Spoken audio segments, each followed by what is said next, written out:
जास्त मेहनत न करता झटपट काहीतरी साऊथ इंडियन खायचं असेल तर ही रेसिपी तुम्ही बनवू शकता। तर यासाठी इथे मी अर्धी वाटी पोहे घेतले। पोहे 2 वेळा स्वच्छ धुवून घेतले। 2 वेळा धुतल्यानंतर यातलं पाणी मी काढून टाकलं आहे। यानंतर पोहे भिजतील इतकं पाणी यामध्ये घालायचं आहे आणि 5 मिनटं पोहे असेच बाजूला ठेवून द्यायचे आहेत। 5 मिनटानंतर पोहे छान सॉफ्ट झालेत, मिक्सरच्या भांड्यामध्ये काढून घेतलेत। यामध्ये पाववाटी रवा घातला आहे, जाड किंवा बारीक कोणताही रवा चालेल। पाववाटी बेसन घातलं, पाववाटी तांदळाचं पीठ घातलं आणि पाववाटी इथे मी नाचणीचं पीठ घातलं आहे। अर्धी वाटी यामध्ये दही घालायचं आहे आणि दह्याच्याच वाटीमध्ये इथे मी अर्धी वाटी पाणी यामध्ये घातलं आहे। आता मी अर्धी वाटी पाणी घातलं आहे, लागेल तसं वाटताना आणखी पाणी यामध्ये घालायचं आहे। तर हे पहा सगळं मी वाटून घेतलं, अगदी बारीक असं वाटायचं आहे।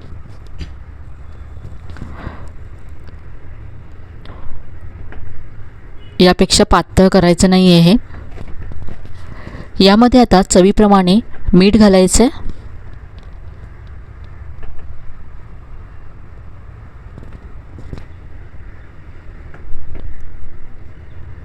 आता यामध्ये 1 चमचा मी इनो फ्रूट सॉल्ट घालते।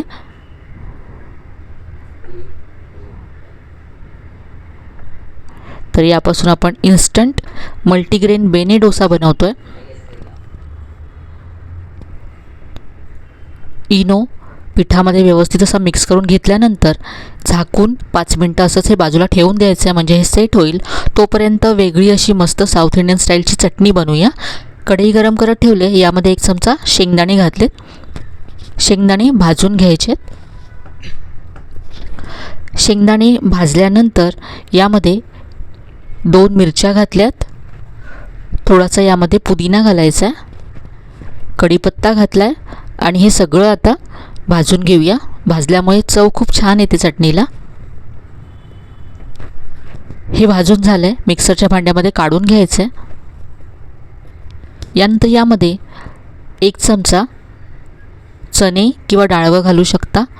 यानंतर अर्धी वाटी यामध्ये मी ओलं खोबरं घातलं, थोडीशी चिंच घातली, चवीप्रमाणे मीठ घालायचं आहे आणि पाणी घालून आता ही चटणी वाटून घ्यायची आहे। तर ती चटणी मी वाटून घेतली आहे।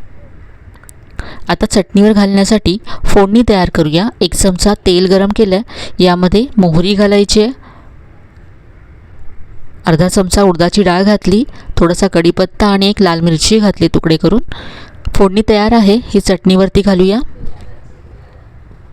तर ही मस्त अशी आपली साऊथ इंडियन स्टाईलची चटणी तयार झाली इथे। आता आपण डोसे बनवूया। तर इथे पहा पीठसुद्धा छान सेट झालं आहे।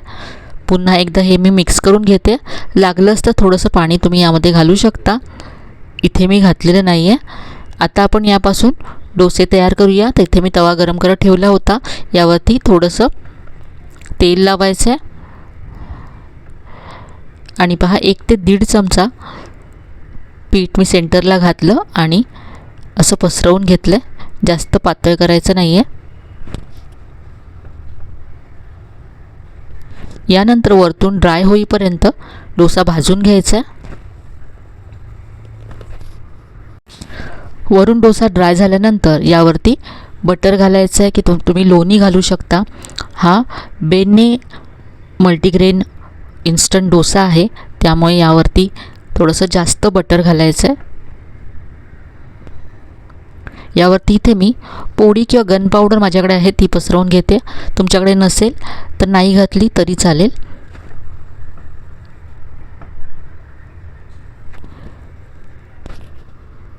यावरती आता बटाट्याचा मसाला पसरवायचा आहे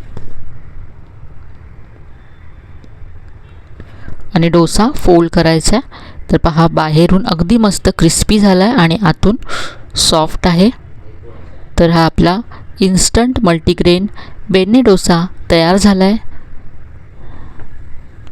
खूप साधी, सोपी आणि खूप मस्त अशी रेसिपी आहे।